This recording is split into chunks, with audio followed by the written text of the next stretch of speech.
नमस्कार, मैं आपकी दोस्त वंदना और आपका वाणी चैनल पर स्वागत है। तो मेरा यह एक छोटा सा प्रयास है कि साहित्य के प्रमुख कथा कहानियों को अपनी आवाज़ देकर आप तक पहुंचाने की और साहित्य प्रेम जगाने की। इसके लिए आप हमसे जुड़िए और हमारे चैनल को लाइक करें, सब्सक्राइब करें, शेयर करें और फेसबुक पेज पर भी हमसे जुड़ें। तो आज हम शुरू करते हैं प्रेमचंद जी का उपन्यास निर्मला। साधु संतों की संगति का आनंद उठा। भगवान की इच्छा होगी तो तेरी इच्छा पूरी होगी। दाने पर मंडराता हुआ पक्षी अंत में दाने पर गिर पड़ा। उसके जीवन का अंत पिंजरे में होगा या व्याध की छुरी के तले, यह कौन जानता है। मुंशी जी 5 बजे कचहरी से लौटे और अंदर आकर चारपाई पर गिर पड़े। बुढ़ापे की देह, उस पर आज सारे दिन भोजन न मिला, मुंह सूख गया। निर्मला समझ गए आज दिन खाली गया। निर्मला ने पूछा, आज कुछ न मिला? मुंशी जी, सारा दिन दौड़ते गुजरा पर हाथ कुछ न लगा। निर्मला, फौजदारी वाले मामले में क्या हुआ? मुंशी जी, मेरे मुवक्किल को सजा हो गई। निर्मला, पंडित वाले मुकदमे में? मुंशी जी, पंडित पर डिग्री हो गए। निर्मला, आप तो कहते थे दावा खारिज हो जाएगा। मुंशी जी, कहता तो था और अब भी कहता हूँ कि दावा खारिज हो जाना चाहिए था, मगर उतना सिर मगजन कौन करे। निर्मला, और सिर वाले दावे में? मुंशी जी, उसमें भी हार हो गए। निर्मला, तो आज आप किसी अभागे का मुंह देखकर उठे थे। मुंशी जी से अब काम बिल्कुल न हो सकता था।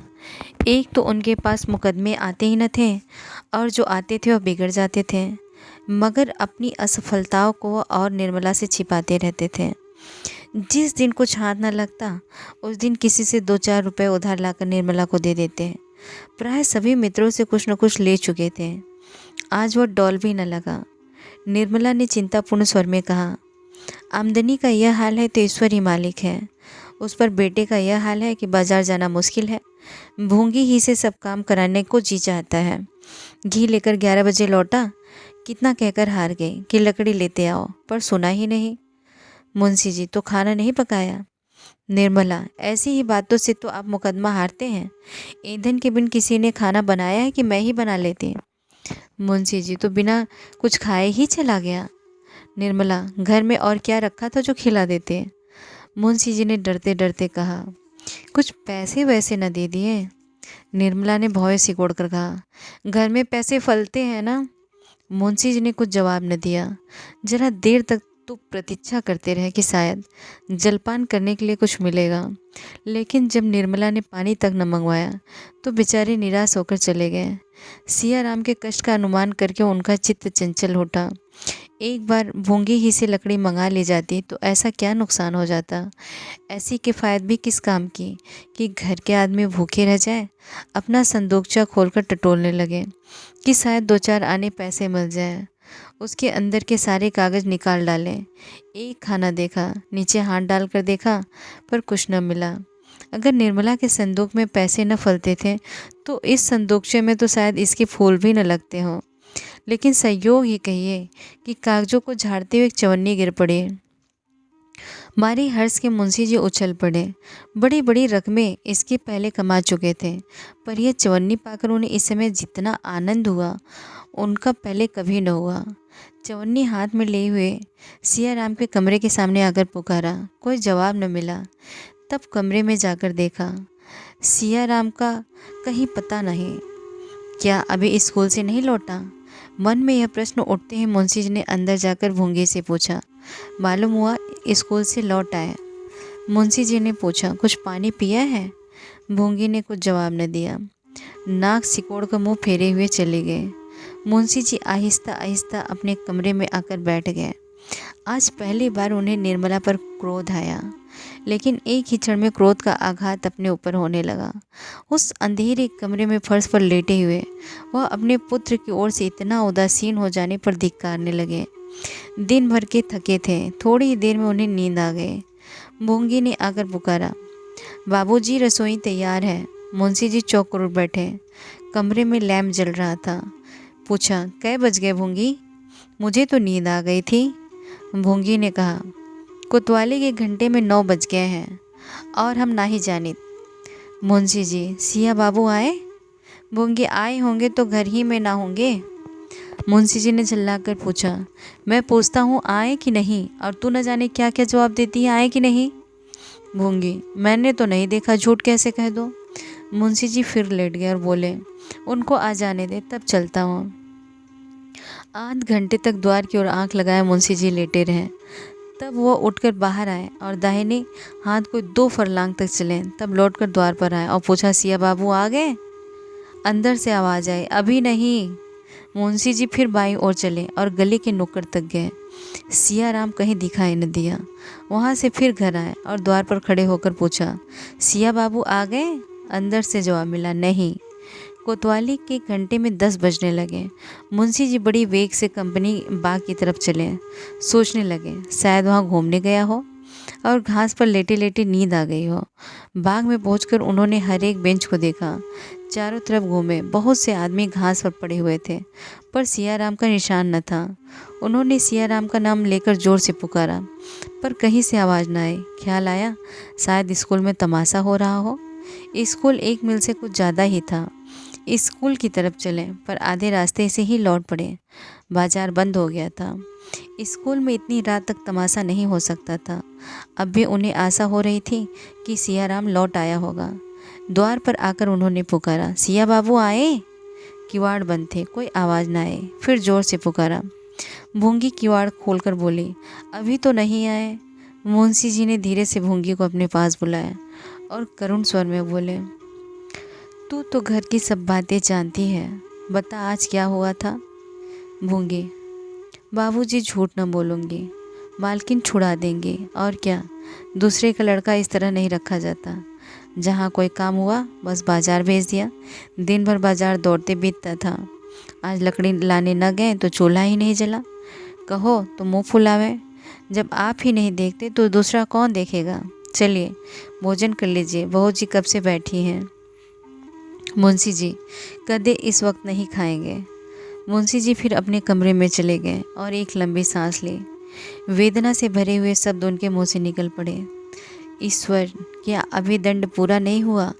क्या इस अंधे की लकड़ी को हाथ से छीन लोगे? निर्मला ने आकर कहा, आज सिया राम अभी तक नहीं आए। कहती रही, खाना बनाए देती हूँ, खा लो, मगर न जाने कब उठकर चल दिए। न जाने कहाँ घूम रहे हैं, बात तो सुनते ही नहीं। कब तक उनकी राह देखा करूँ, आप चलकर खा लीजिए, उनके लिए खाना उठाकर रख दूँगे। मुंशी जी ने निर्मला की ओर कठोर नेत्रों से देखकर कहा, अभी कै बजे होंगे? निर्मला, क्या जाने, 10 बजे होंगे। मुंशी जी, जी नहीं, 12 बजे हैं। निर्मला, 12 बजे? इतनी देर तो कभी ना करते थे। तो कब तक उनकी राह देखोगे? दोपहर को भी कुछ नहीं खाया था। ऐसा सैलानी लड़का मैंने नहीं देखा। मुंशी जी, तुम्हें दिक करता है क्यों? निर्मला, देखिए ना, इतनी रात हो गई और घर की सुध ही नहीं। मुंशी जी, शायद यह आखिरी शरारत हो। निर्मला, कैसी बातें मुँह से निकालते हैं, जाएंगे कहाँ? किसी यार दोस्त के यहाँ पड़े रहे होंगे। मुंशी जी, शायद ऐसा ही हो, ईश्वर करे ऐसा ही हो। निर्मला, सवेरे आवे तो जरा तंबीह कीजिएगा। मुंशी जी, खूब अच्छी तरह करूँगा। निर्मला, चलिए खा लीजिए, बहुत देर हुई। मुंशी जी, सवेरे उसकी तंबीह करके खाऊंगा। कहीं ना आया हो तो तुम्हें ऐसा ईमानदार नौकर कहाँ मिलेगा। निर्मला ने ऐंठ कर कहा, तो क्या मैंने भगा दिया? मुंशी जी, नहीं, यह कौन कहता है। तुम मुझे क्यों भगाने लगे? तुम्हारा तो काम करता था, सामत आ गई होगी। निर्मला ने और कुछ नहीं कहा।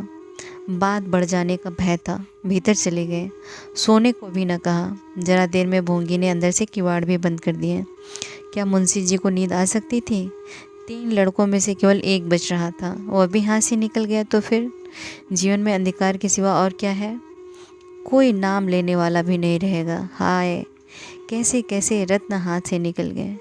मुंशी जी की आंखों से अश्रुधारा बह रही थी। तो कोई आश्चर्य है?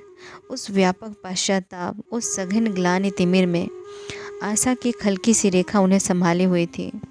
जिस क्षण वह रेखा लुप्त हो जाएगी, कौन कह सकता है उन पर क्या बीतेगी। उनकी उस वेदना की कल्पना कौन कर सकता है। कई बार मुंशी जी की आंखें झपकी, लेकिन हर बार सिया राम की आहट के धोखे में चौंक पड़े। सवेरा होते ही मुंशी जी फिर सियाराम को खोजने निकले। किसी से पूछते शर्म आती थी, किस मुंह से पूछे। उन्हें किसी से सहानुभूति की आशा न थी। प्रकट न कहकर मन में सब यही कहेंगे, जैसा किया वैसा भोगो। सारे दिन वह स्कूल के मैदानों, बाजारों और बगीचों का चक्कर लगाते रहे। 2 दिन निराहार रहने पर भी उन्हें इतनी शक्ति कैसे हुई, यह वही जाने। रात के 12 बजे मुंशी जी घर लौटे। दरवाजे पर लालटेन जल रहे थे। निर्मला द्वार पर खड़ी थी। देखते ही बोली, कहा भी नहीं, न जाने कब चल दिए, कुछ पता चला? मुंशी जी ने आग्नेय नेत्रों से ताकते हुए कहा, हट जाओ सामने से, नहीं तो बुरा होगा। मैं आपे में नहीं हूँ, यह तुम्हारी करनी है। तुम्हारे ही कारण आज मेरी यह दशा हो रही है। आज से 6 साल पहले क्या इस घर की यह दशा थी? तुमने मेरा बना बनाया घर बिगाड़ दिया। तुमने मेरे लहलहाते बाग को उजाड़ डाला। केवल एक ठूंठ रह गया है, उसका निशान मिटाकर ही तुम्हें संतोष होगा। मैं अपना सर्वनाश करने के लिए तुम्हें घर नहीं लाया था, सुखी जीवन और भी सुखमय बनाना चाहता था। यह उसी का प्रायश्चित है। जो लड़के पान की तरफ फेरे जाते थे, उन्हें मेरे जीते जी तुमने चाकर समझ लिया, और मैं आंखों से सब कुछ देखते हुए भी अंधा बना बैठा रहा। जाओ, मेरे लिए थोड़ा सा संख्या भेज दो, बस यही कसर रह गई है, वह भी पूरी हो जाए। निर्मला ने रोते हुए कहा, मैं तो अभागिन हुई ही, आप कहेंगे तब जानूंगी। न जाने ईश्वर ने मुझे क्यों जन्म दिया। मगर यह आपने कैसे समझ लिया कि सियाराम आएंगे ही नहीं? मुंशी जी ने अपने कमरे की ओर जाते हुए कहा, जलाओ मत, जाकर खुशियाँ मनाओ, तुम्हारी मनोकामना पूरी हो गई। निर्मला सारी रात रोती रही। इतना कलंक उसने जियाराम को गहने ले जाते देखने पर भी मुंह खोलने का साहस नहीं किया। क्यों? इसलिए तो कि लोग समझेंगे कि यह मिथ्या दोषारोपण करके लड़के से बैर साध रही है। आज उसके मौन रहने पर उसे अपराधिनी ठहराया जा रहा है। यदि वह जियाराम को उसी क्षण रोक देती और जियाराम लज्जावश कहीं भाग जाता, तो क्या उसके सिर अपराध न बढ़ा जाता? सियाराम ही के साथ उसने कौन सा दुर्व्यवहार किया था? वह कुछ बचत करने के ही विचार से तो सियाराम से सौदा मंगवाया करती थी।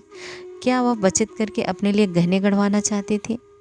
जब आमदनी का यह हाल हो रहा था, तो पैसे पैसे पर निगाह रखने के सिवा कुछ जमा करने का उसके पास और साधन ही क्या था? जवानों की ज़िंदगी का तो कोई भरोसा ही नहीं, बुढ़ों की ज़िंदगी का क्या ठिकाना। बच्ची के विवाह के लिए वह किसके सामने हाथ फैलाती? बच्ची का भार कुछ उसी पर तो नहीं था। वह केवल पति की सुविधा ही के लिए तो कुछ बटोरने का प्रयत्न कर रही थी। पति ही क्यों, सियाराम ही तो पिता के बाद घर का स्वामी होता। बहन के विवाह का भार क्या उसके सिर पर न पड़ता? निर्मला सारी कतर ब्योत पति और पुत्र का संकट मोचन करने ही के लिए तो कर रही थी। बच्ची का विवाह इस परिस्थिति में संकट के सिवा और क्या था? पर इसके लिए भी उसके भाग्य में यप्यस ही बता था। दोपहर हो गई पर आज भी चूल्हा नहीं जला। खाना भी जीवन का काम है, इसकी किसी को सुध ही न थी। मुंशी जी बाहर बेजान से पड़े थे और निर्मला भीतर थी। बच्ची कभी भीतर जाती, कभी बाहर। कोई उससे बोलने वाला न था। बार बार सियाराम के कमरे के द्वार पर जाकर खड़ी होती और भैया भैया पुकारती, पर भैया कोई जवाब न देता था। संध्या समय मुंशी जी आकर निर्मला से बोले, तुम्हारे पास कुछ रुपए हैं? निर्मला ने चौंक कर पूछा, क्या कीजिएगा? मुंशी जी, मैं जो पूछता हूँ उसका जवाब दो। निर्मला, क्या आपको नहीं मालूम है? देने वाले तो आप ही हैं। मुंशी जी, तुम्हारे पास कुछ रुपए हैं या नहीं? अगर हों तो मुझे दे दो, न हो तो साफ जवाब दो। निर्मला ने अब भी साफ जवाब न दिया। बोली, होंगे तो घर में ही न होंगे, मैंने कहीं और तो नहीं भेज दिए। मुंशी जी बाहर चले गए। वह जानते थे कि निर्मला के पास रुपए हैं, वास्तव में थे भी। निर्मला ने यह भी नहीं कहा कि नहीं दूंगी मैं। उसकी बातों से प्रकट हो गया कि वह देना नहीं चाहती। 9 बजे रात तो मुंशी जी ने आकर रुक्मणी से कहा, बहन मैं ज़रा बाहर जा रहा हूँ, मेरा बिस्तर भूंगी से बंधवा देना और ट्रंक में कुछ कपड़े रखवा कर बंद कर देना। रुक्मणी भोजन बना रही थी। बोली, बहू तो कमरे में है, क्यों कह नहीं देते कहाँ जाने का इरादा है? मुंशी जी, मैं तुमसे कहता हूँ, बहू से कहना होता तो तुमसे क्यों कहता? आज तुम खाना क्यों पका रही हो? रुक्मणी, कौन पकावे? बहू के सिर में दर्द हो रहा है। आखिर इस वक्त कहाँ जा रहे हो? सवेरे न चले जाना। मुंशी जी, इसी तरह टालते टालते तो आज 3 दिन हो गए। इधर उधर घूम घाम कर देखो, शायद कहीं सियाराम का पता मिल जाए। कुछ लोग कहते हैं कि एक साधु के साथ ही बातें कर रहा था, शायद वह कहीं बहका ले गया हो। रुक्मणी, तो लौटोगे कब तक? मुंशी जी, कह नहीं सकता, हफ्ता भर लग जाए, महीना भर लग जाए, क्या ठिकाना है। रुक्मणी, आज कौन दिन है? किसी पंडित से पूछ लिया है कि नहीं? मुंशी जी भोजन करने बैठे। निर्मला को इस वक्त उन पर बड़ी दया है। उसका सारा क्रोध शांत हो गया। खुद तो न बोली, बच्ची को जगाकर चुमकारती हुई बोली, देख तेरे बाबूजी कहाँ जा रहे हैं, पूछ तो। बच्ची ने द्वार से झांककर कहा, बाबूजी कहाँ जाते हो? मुंशी जी, बड़ी दूर जाता हूँ बेटी, तुम्हारे भैया को खोजने जाता हूँ। बच्ची ने वहीं से खड़े होकर कहा, हम भी तलेंगे। मुंशी जी, बड़ी दूर जाते हैं बच्ची, तुम्हारे वास्ते चीज़ें लाएंगे, यहाँ क्यों नहीं आती? बच्ची मुस्कुराकर छिप गई और एक क्षण में फिर किवाड़ से सिर निकाल कर बोली, हम भी तलेंगे। मुंशी जी ने उसी स्वर में कहा, तुमको नहीं ले तलेंगे। बच्ची, हमको क्यों नहीं ले तलोगे? मुंशी जी, तुम तो हमारे पास आती नहीं हो। लड़की ठुमकती हुई आकर पिता की गोद में बैठ गई। थोड़ी देर के लिए मुंशी जी को उसकी बाल क्रीड़ा में अपनी अंतर्वेदना भूल गए। भोजन करके मुंशी जी बाहर चले गए। निर्मला खड़ी ताकती रही। कहना चाहती थी, व्यर्थ जा रहे हो, पर कह न सकती थी। कुछ रुपए निकाल कर देने का विचार करती थी, पर न दे सकती थी। अंत में न रहा गया, रुक्मणी से बोली, दीदी जी ज़रा समझा दीजिए, कहाँ जा रहे हैं? मेरी ज़बान पकड़ी जाएगी, फिर बिना बोले रहा नहीं जाता। बिना ठिकाने कहाँ खोजेंगे, व्यर्थ की हैरानी होगी। रुक्मणी ने करुणा सूचक नेत्रों से देखा और अपने कमरे में चली गई। निर्मला बच्ची को गोद में लिए सोच रही थी कि शायद जाने के पहले बच्ची को देखने या मुझसे मिलने के लिए आवे, पर उसकी आशा विफल हो गई। मुंशी जी ने बिस्तर उठाया और तांगे पर जा बैठे। उसी वक्त निर्मला का कलेजा महसूसने लगा। उसे ऐसा जान पड़ा कि इनसे भेंट न होगी। वो अधीर होकर द्वार पर आए। मुंशी जी को रोक ले, पर तांगा चल चुका था। दिन गुजरने लगे। 1 महीना पूरा निकल गया, लेकिन मुंशी जी न लौटे। कोई खत भी न भेजा। निर्मला को अब नित्य यही चिंता बनी रहती कि वह लौट कर ना आए तो क्या होगा। उसे इसकी चिंता न होती कि उन पर क्या बीत रही होगी, वह कहाँ मारे फिरते होंगे, स्वास्थ्य कैसा होगा। उसे केवल अपनी और उसे भी बढ़कर बच्ची की चिंता थी। गृहस्थी का निर्वाह कैसे होगा, ईश्वर कैसे बेड़ा पार लगाएंगे, बच्ची का क्या हाल होगा। उसने कतर ब्योत करके जो रुपए जमा कर रखे थे, उसमें से कुछ न कुछ रोज की कमी होती जाती थी। निर्मला को उसमें से एक एक पैसा निकालते इतनी अखर होती थी, मानो कोई उसकी देह से रक्त निकाल रहा हो। झुंझला कर मुंशी जी को कोसती। लड़की किसी चीज़ के लिए रोती तो उसे अभागन कलमोही कहकर झल्लाती। यही नहीं, रुक्मणी का घर में रहना उसे ऐसा जान पड़ता था मानो वह गर्दन पर सवार है। जब हृदय जलता है तो वाणी भी अग्निमय हो जाती है। निर्मला बड़ी मधुर भाषणी स्त्री थी, पर अब उसकी गणना करकसाओं में की जा सकती थी। दिन भर उसके मुख से जली कटी बातें निकला करती थी। उसके शब्दों की कोमलता न जाने क्या हो गई। भाव में माधुर्य का कहीं नाम नहीं। भूंगी बहुत दिनों से इस घर में नौकर थी। स्वभाव की सहनशील थी, पर यह 8 पहर की बकबक उससे भी न सही गई। एक दिन उसने भी घर की राह ली। यहाँ तक कि जिस बच्ची को प्राणों से भी अधिक प्यार करती थी, उसकी सूरत से घृणा हो गई। बात बात कर घुड़क बैठती, कभी कभी मार बैठती। रुक्मणी रोई हुई बालिका को गोद में बैठा लेते और चुमकार कर दुलार कर चुप कराते। उस अनाथ के लिए अब यही एक आश्रय रह गया था। निर्मला को अगर कुछ अच्छा लगता था तो सुधा से बात करना था। वह वहाँ जाने का अवसर खोजती रहती थी। बच्ची को अब वह अपने साथ न ले जाना चाहती थी। पहले जब बच्ची को अपने घर सभी चीज़ें खाने को मिलती थी तो वह वहाँ जाकर हंसती खेलती थी। अब वहीं जाकर उसे भूख लगती थी। निर्मला उसे घूर घूर कर देखती, मुट्ठियाँ बांध कर धमकाती, पर लड़की भूख की रट लगाना न छोड़ती थी। इसलिए निर्मला उसे साथ न ले जाते थे। सुधा के पास बैठकर उसे मालूम होता था कि मैं आदमी हूँ। उतनी देर के लिए वह चिंताओं से मुक्त हो जाती थी, जैसे शराबी शराब के नशे में सारी चिंताएं भूल जाता है। उसी तरह निर्मला सुधा के घर जाकर सारी बातें भूल जाती थी। जिसने उसे उसके घर पर देखा हो वह वहाँ पर उसे देखकर चकित रह जाता। वही कर्कशा कटुभाषणी स्त्री यहाँ आकर हास्य विनोद और माधुर्य की पुतली बन जाती थी। यौवन काल की स्वाभाविक वृत्तियाँ अपने घर का रास्ता बंद पाकर यहाँ किलोले करने लगती थीं।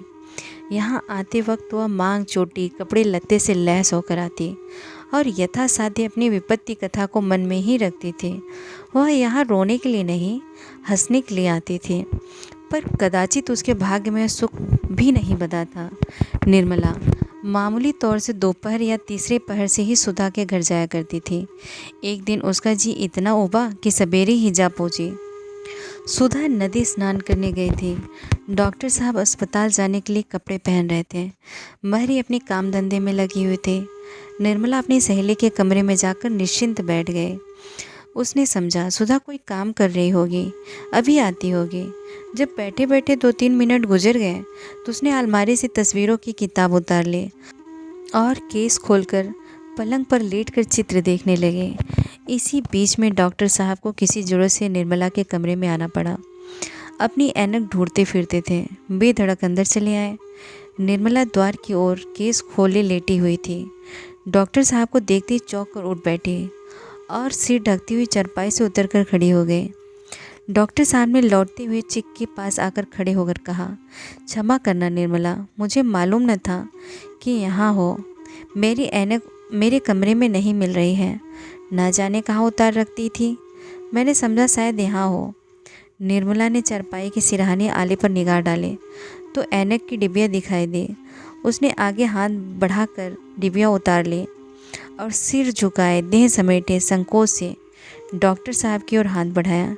डॉक्टर साहब ने निर्मला को एक बार पहले भी देखा था, पर इस समय के भाव से कभी उनके मन में भाव न आए थे। जिस ज्वाला को वह बरसों से हृदय में दबाए हुए थे, वह आज पवन का झोंका पाकर दहक उठी। उन्होंने ऐनक लेने के लिए हाथ बढ़ाया तो हाथ काँप रहा था।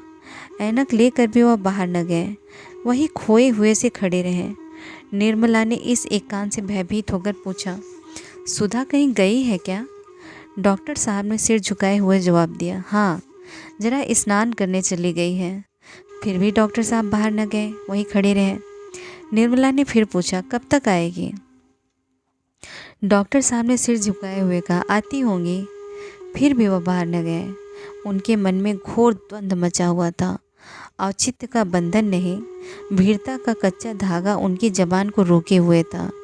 निर्मला ने फिर कहा, कहीं घूमने घामने लगी होगी, मैं भी इस वक्त जाती हूँ। भीरुता का कच्चा धागा भी टूट गया। नदी के कगार पर पहुंचकर भागती हुई सेना में अद्भुत शक्ति आ जाती है। डॉक्टर साहब ने सिर उठाकर निर्मला को देखा और अनुराग में डूबे हुए स्वर में बोले, नहीं निर्मला, अब आती ही होंगी, अभी न जाओ। रोज़ सुधा की खातिर से बैठती हो, आज मेरी खातिर से बैठो। बताओ कब तक मैं इस आग में जला करूं? सत्य कहता हूँ निर्मला। निर्मला ने कुछ और नहीं सुना। उसे ऐसा जान पड़ा मानो सारी पृथ्वी चक्कर खा रही है, मानो उसके प्राणों पर सहस्त्रों वज्रों का आघात हो रहा है। उसने जल्दी से अलगनी पर लटकी हुई चादर उतार ली और बिना मुंह से एक शब्द निकाले कमरे से निकल गए। डॉक्टर साहब खिसियाए हुए से रोना मुंह बनाए खड़े रहे। उसको रोकने की या कुछ कहने की हिम्मत न पड़ी। निर्मला ज्यों ही द्वार पर पहुंची, उसने सुधा को तागे से उतरते देखा। सुधा उसे देखते ही जल्दी से उतरकर उसकी ओर लपकी और कुछ पूछना चाहती थी, मगर निर्मला ने उसे अवसर न दिया। तीर की तरह झपट कर चली। सुधा एक क्षण तक विस्मय की दशा में खड़ी रही। बात क्या है, उसकी समझ में कुछ ना आ सका। वह व्यग्र हो उठी, जल्दी से अंदर गई। मैरी से पूछने की क्या बात हुई है, वह अपराधी का पता लगाएगी, और अगर उसे मालूम हुआ कि मैरी या किसी नौकर ने उसे कोई अपमान सूचक बात कह दी तो वह खड़े खड़े निकाल देगी। लपकी हुए अपने कमरे में गई। अंदर कदम रखते ही डॉक्टर को मुंह लटकाए चारपाई पर बैठे देखा। पूछा, निर्मला यहाँ आई थी? डॉक्टर साहब ने सिर खुजलाते हुए कहा। हाँ, आई तो थी। सुधा, किसी महरी अहरी ने कुछ कहा तो नहीं? मुझसे बोली तक नहीं, झपट कर निकल गई। डॉक्टर साहब के मुख कांति मलिन हो गई। कहा, यहाँ तो उन्हें किसी ने कुछ भी नहीं कहा। सुधा, किसी ने कुछ कहा है? देखो मैं पूछती हूँ ना, ईश्वर जानता है, पता पा जाऊंगी तो खड़े खड़े निकाल दूंगी। डॉक्टर साहब चिटपिटाते हुए बोले, मैंने तो किसी को कुछ कहते नहीं सुना, तुम्हें उन्होंने न देखा होगा। सुधा, वाह, देखा ही न होगा, उनके सामने ही तो मैं तांगे सूत्री हूँ। उन्होंने मेरी ओर ताका भी, पर बोली कुछ नहीं। इस कमरे में आई थी। डॉक्टर साहब के प्राण सूखे जा रहे थे। हिचकिचाते हुए बोले, आई क्यों नहीं थी? सुधा, तुम्हें यहाँ बैठा देखकर चली गई होगी। बस किसी महरी ने कुछ कह दिया होगा, नीच जात है ना, किसी को बात करने की तमीज़ तो है नहीं। अरे ओ सुंदरिया, जरा यहाँ तो आ। डॉक्टर, उसे क्यों बुलाती हो? वह यहाँ से सीधे दरवाजे की तरफ गए, महरियों से बात तक न हुई। सुधा, तो फिर तुमने कुछ कह दिया होगा। डॉक्टर साहब का कलेजा धक धक करने लगा। बोले, मैं भला क्या कह देता, ऐसा गंवार थोड़े हो। सुधा, तुमने उन्हें आते देखा तब भी बैठे रह गए। डॉक्टर, मैं यहाँ था ही नहीं, बाहर बैठक में अपनी ऐनक ढूंढता रहा। जब वहाँ न मिली तो मैंने सोचा शायद अंदर हो। यहाँ आया तो उन्हें बैठा देखा। मैं बाहर जाना चाहता था कि उन्होंने खुद पूछा, किसी चीज़ की ज़रूरत है? मैंने कहा, ज़रा देखना यहाँ मेरी ऐनक तो नहीं है। ऐनक इसी सिरहाने वाले ताक पर थी। उन्होंने उठा कर दे दी, बस इतनी सी बात हुई। सुधा, बस तुम्हें ऐनक देते ही वह झल्लाई और बाहर चली गई, क्यों? डॉक्टर, झल्लाई हुई तो नहीं चली गई, जाने लगी तो मैंने कहा बैठिए, वो आती होंगी, न बैठी तो मैं क्या करता। सुधा ने कुछ सोच कर कहा, बात को समझ में नहीं आती, मैं ज़रा उसके पास जाती हूँ, देखो क्या बात है। डॉक्टर, तो चली जाना, ऐसी जल्दी क्या है, सारा दिन तो पड़ा हुआ है। सुधा ने चादर ओढ़ते हुए कहा, मेरे पेट में खलबली मची हुई है, कहते हो जल्दी क्या है। सुधा तेजी से कदम बढ़ाती हुई निर्मला के घर की ओर चली और 5 मिनट में जा पहुंची। देखा तो निर्मला अपने कमरे में चारपाई पर पड़ी रो रही थी और बच्ची उसके पास खड़ी थी। अम्मा क्यों रोती हो? सुधा ने लड़की को गोद में उठा लिया और निर्मला से बोली, बहन सच बताओ, क्या बात है? मेरे यहाँ किसी ने तुम्हें कुछ कहा है? मैं सबसे पूछ चुकी हूँ, कोई नहीं बतलाता। निर्मला आंसू पोंछती हुई बोली, किसी ने कुछ नहीं कहा बहन, भला वहाँ मुझे कौन कुछ कहता। सुधा, तो फिर मुझसे बोली क्यों नहीं और आते ही रोने क्यों लगी? निर्मला, अपने नसीबों को रो रही हूँ और क्या। सुधा, तुम यूँ न बतलाओगी तो मैं कसम दूंगी। निर्मला, कसम असम न रखना भाई, मुझे किसी ने कुछ नहीं कहा, झूठ किसे लगा दो। सुधा, खाओ मेरी कसम। निर्मला, तुम तो नाहक ही जिद करती हो। सुधा, अगर तुमने न बताया निर्मला तो मैं समझूंगी तुम्हें जरा भी प्रेम नहीं है, बस सब जवानी जमा खर्च है। मैं तुमसे किसी बात का पर्दा नहीं रखती और तुम मुझे गैर समझती हो। तुम्हारे ऊपर मुझे बड़ा भरोसा था, अब जान गए कि कोई किसी का सगा नहीं होता। सुधा की आंखें सजल हो गई। उसने बच्ची को गोद से उतार लिया और द्वार की ओर चली। निर्मला ने उठकर उसका हाथ पकड़ लिया और रोती हुई बोली, सुधा, मैं तुम्हारे पैर पड़ती हूँ, मत पूछो, सुनकर दुख होगा और शायद मैं फिर तुम्हें अपना मुंह न दिखा सकूं। मैं अभागिनी नहीं होती तो ये दिन ही क्यों देखती।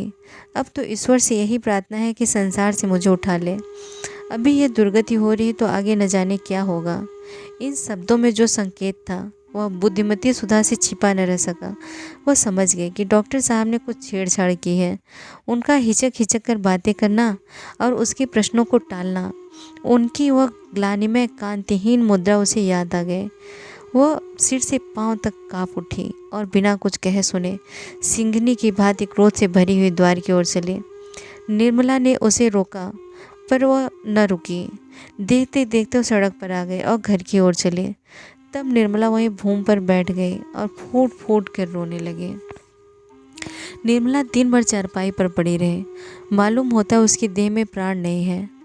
न स्नान किया, न भोजन करने उठी। संध्या समय उसे ज्वर हो गया। रात भर देह तवे की भांति तपती रहे। दूसरे दिन ज्वर न उतरा। हाँ, कुछ कम हो गया था। वह चारपाई पर लेटी हुई निश्चल नेत्रों से द्वार की ओर ताक रही थी। चारों ओर शून्य था, अंदर भी शून्य, बाहर भी शून्य। कोई चिंता न थी, न कोई स्मृति, न कोई दुख। मस्तिष्क में स्पंदन की शक्ति ही न रही थी। सहसा रुक्मणी बच्ची को गोद में लिए हुए आकर खड़ी हो गई। निर्मला ने पूछा, क्या यह बहुत रोती थी? रुक्मणी, नहीं, यह तो सिसकी तक नहीं। रात भर चुपचाप पड़ी रही। सुधा ने थोड़ा सा दूध भेज दिया था। निर्मला, अहिरिन दूध न दे गए थे? रुक्मणी कहती थी पिछले पैसे दे दो तो दूँ। अब तुम्हारा जी कैसा है? निर्मला, मुझे कुछ नहीं हुआ, कल देह गर्म हो गई थी। रुक्मणी, डॉक्टर साहब का बुरा हाल है। निर्मला ने घबरा कर पूछा, क्या हुआ? क्या कुशल से है ना? रुक्मणी, कुशल से है? लाश उठाने की तैयारी हो रही है। कोई कहता है जहर खा लिया था, कोई कहता है दिल का चलना बंद हो गया था। भगवान जाने क्या हुआ था। निर्मला ने एक ठंडी सांस ली और रुधे हुए कंठ से बोली, हाय भगवान, सुधा की क्या गति होगी, कैसे जिएगी? यह कहते कहते वह रो पड़ी और बड़े देर तक सिसकती रही। तब बड़े मुश्किल से उठकर सुधा के पास जाने को तैयार हुए। पाँव थर थर काँप रहे थे। दीवार थामे खड़ी थी पर जी न मानता था। न जाने सुधा ने यहाँ से जाकर पति से क्या कहा। मैंने तो उसे कुछ कहा भी नहीं। न जाने मेरी बातों का वह क्या मतलब समझी। हाय, ऐसे रूपवान, दयालु, ऐसे सुशील प्राणी का अंत। अगर निर्मला को मालूम होता कि उसके क्रोध का यह भीषण परिणाम होगा तो वह जहर का घूंट पीकर भी उस बात को हंसी में उड़ा देती। यह सोच कर कि मेरी ही निष्ठुरता के कारण डॉक्टर साहब का यह हाल हुआ है, निर्मला के हृदय के टुकड़े होने लगे। ऐसी वेदना होने लगी मानो हृदय में सूल उठ रहा हो। वह डॉक्टर साहब के घर चली। लाश उठ चुकी थी। बाहर सन्नाटा छाया हुआ था। घर में स्त्रियां जमा थी। सुधा जमीन पर बैठी रो रही थी। निर्मला को देखकर वह जोर से चिल्लाकर रो पड़ी और आकर उसकी छाती से लिपट गए। दोनों देर तक रोती रहे। जब औरतों की भीड़ कम हुई और एकांत हो गया, निर्मला ने पूछा, यह क्या हो गया बहन, तुमने क्या कह दिया? सुधा अपने मन को इस प्रश्न का उत्तर कितनी ही बार दे चुकी थी। उसका मन जिस उत्तर से शांत हो गया था वही उत्तर उसने निर्मला को दिया। बोली, चुप भी तो न रह सकती थी बहन, क्रोध की बात पर क्रोध ही आता ही है ना। निर्मला, मैंने तो तुमसे ऐसी कोई बात न कही थी। सुधा, तुम कैसे कहती? कह ही नहीं सकते थे, लेकिन उन्होंने जो बात हुई थी वह कह दी थी। उस पर मैंने जो मुंह में आया कहा। अब जब एक बात दिल में आ गई तो उसे हुआ ही समझना चाहिए। अवसर और घात मिले तो वह अवश्य ही पूरी हो। यह कहकर कोई निकल नहीं सकता कि मैंने तो हंसी की थी। एकांत में ऐसा शब्द जबान पर लाना ही कह देता है कि नीयत बुरी थी। मैंने तुमसे कभी कहा नहीं बहन, लेकिन मैंने उन्हें कई बार तुम्हारी ओर झांकते देखा। उस वक्त मैंने भी यही समझा कि शायद मुझे धोखा हो रहा है। अब मालूम हुआ उसकी ताक झांक का क्या मतलब था। अगर मैंने दुनिया ज़्यादा देखी होती तो तुम्हें अपने घर न आने देती, कम से कम तुम पर उनकी निगाह कभी न पड़ने देती। लेकिन यह क्या जानती थी कि पुरुषों के मुंह में कुछ और, मन में कुछ और होता है। ईश्वर को जो मंजूर था वह हुआ। ऐसे सौभाग्य से मैं वैधवा को बुरा नहीं समझती। दरिद्र प्राणी उस धन से कहीं सुखी है जिसे उसका धन सांप बनकर काटने दौड़े। उपवास कर लेना आसान है, विषैला भोजन करना उससे कहीं ज़्यादा मुश्किल। इसी वक्त डॉक्टर साहब के छोटे भाई और कृष्णा ने घर में प्रवेश किया। घर में कोहराम मच गया। 1 महीना और गुजर गया। सुधा अपने देवर के साथ तीसरे ही दिन चली गई। अब निर्मला अकेली थी। पहले हंस बोलकर जीभ बहला लिया करती थी, अब रोना ही एक काम रह गया। उसका स्वास्थ्य दिन ब दिन बिगड़ता गया। पुराने मकान का किराया अधिक था। दूसरा मकान थोड़े किराए का लिया, वह तंग गली में था। अंदर का एक कमरा था और छोटा सा आंगन, न प्रकाश जाता न वायु, दुर्गंध उड़ा करती थी। भोजन का यह हाल कि पैसे रहते हुए भी कभी कभी उपवास करना पड़ता था। बाजार से लाए कौन? फिर अपना कोई मर्द नहीं, कोई लड़का नहीं, तो रोज़ भोजन बनाने का कष्ट कौन उठाया? औरतों के लिए भोजन रोज़ करने की आवश्यकता ही क्या? अगर एक वक्त खा लिया तो 2 दिन के लिए छुट्टी हो गई। बच्ची के लिए ताज़ा हलवा या रोटियां बन जाती थी। ऐसी दशा में स्वास्थ्य क्यों न बिगड़ता? चिंता, शोक, दुरावस्था एक हो तो कोई कहे। यहाँ तो त्रय ताप का धावा था। उस पर निर्मला ने दवा खाने की कसम खा ली थी। करती ही क्या, उन थोड़े से रुपयों में दवा की गुंजाइश कहाँ थी। जहाँ भोजन का ठिकाना न था, वहाँ का दवा का ही जिक्र क्या। दिन दिन सूखती चली जाती थी। एक दिन रुक्मणी ने कहा, बहू इस तरह कब तक घुला करोगे? जी ही से तो जहान है, चलो किसी वैद्य को दिखा लाओ। निर्मला ने विरक्त भाव से कहा, जिसे रोने के लिए जीना हो उसका मर जाना ही अच्छा। रुक्मणी, बुलाने से तो मौत नहीं आती। निर्मला, मौत तो बिन बुलाए आती है, बुलाने में क्यों ना आएगी। उसके आने में बहुत दिन न लगेंगे बहन। जे दिन चलती हूँ उतने साल समझ लीजिए। रुक्मणी, दिल ऐसा छोटा मत करो बहू।